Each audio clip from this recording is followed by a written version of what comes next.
বর্তমানে দুরারোগ্য রোগে আক্রান্ত মনুশ্রী এবং ইতিমধ্যে সোশ্যাল মিডিয়াতে মনুশ্রীর সেই চিকিৎসার খরচ রীতিমতো ভাইরাল। গোটা রাজ্য জুড়ে তার চিকিৎসার জন্য টাকা সঞ্চয় করার কাজ করছেন গোটা রাজ্যের মানুষজন। এগিয়ে এসেছেন বহু যুবকেরা।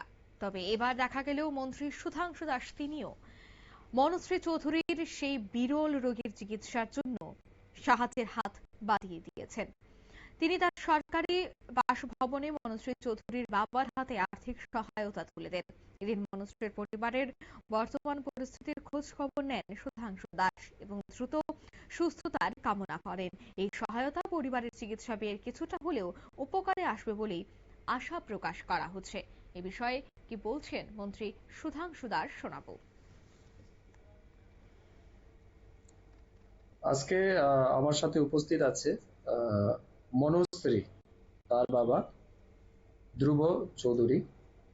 রিসেন্টলি আপনারা জানতে পেরেছেন রাজ্যের আমাদের ধ্রুব চৌধুরী, তার মেয়ে মনুশ্রী চৌধুরী, সে একটা দুরারোগ্য ব্যাধিতে আক্রান্ত হয়েছে। এটার সায়েন্টিফিক নাম হচ্ছে নিউরোমাস্কুলার অ্যাট্রফি। এটা গ্রেড 1। এটা একটা রেয়ার কেস।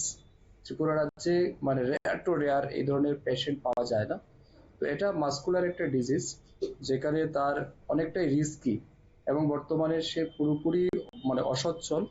প্রাণ আছে কিন্তু ঠিকভাবে সে রেসপন্স করতে পারে না ঠিক করে।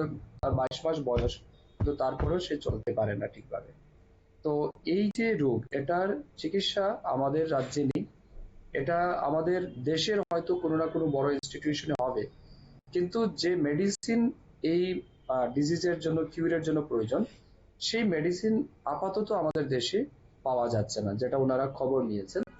এবং এই মেডিসিন তারা বাইরে খোঁজ নিয়েছেন এবং তার কস্ট এখন পর্যন্ত যেটা বলা হচ্ছে যে লামসাম প্রায় 16 থেকে 18 কোটি টাকা হতে পারে। তো একটা সাধারণ পরিবারের জন্য এত টাকা ব্যবস্থা করা এটা অনেক বেশি কঠিন কাজ, ঠিক না? না তো যার ফলে আজকে রাজ্যের বিভিন্ন প্রান্তের মানুষ তার মেয়ের সুস্বাস্থ্যের জন্য, তার মেয়ের চিকিৎসার পরিষেবার জন্য সবাই এগিয়ে এসে।